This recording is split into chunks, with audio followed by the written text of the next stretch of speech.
Ngayong araw nga pala ay tayo ay magtutupi kasi kakakuha ko lang dito sa akin ni laundry kanina.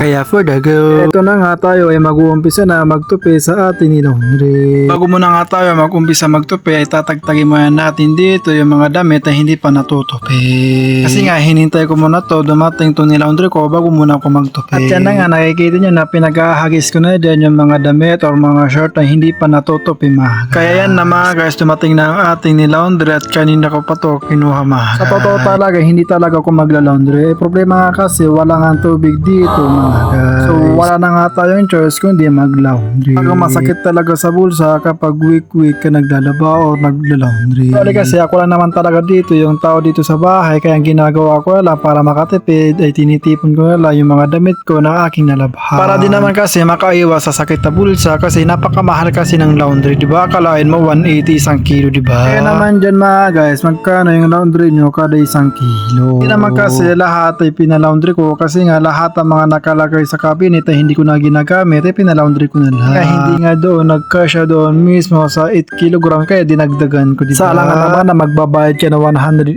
hindi naman doon kasya mismo doon sa isang kilo. Di sayang din naman ang pera mo, diba?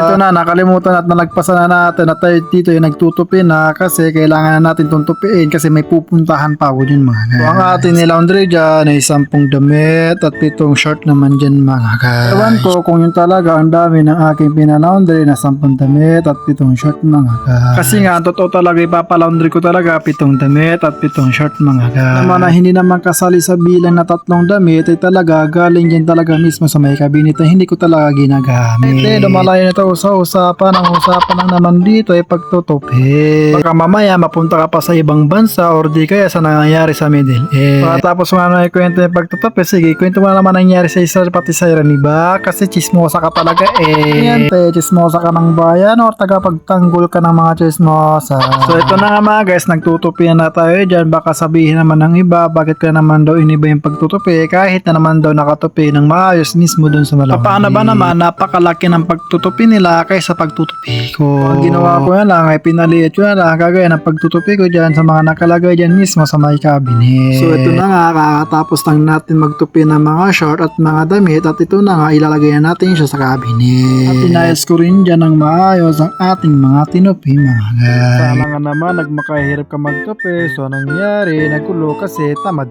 ka. So hanggang dito na lang ang ating video, kaya mag-like at mag-comment at i-follow at i-share mo na ito, kaya hanggang dito na lang, bye!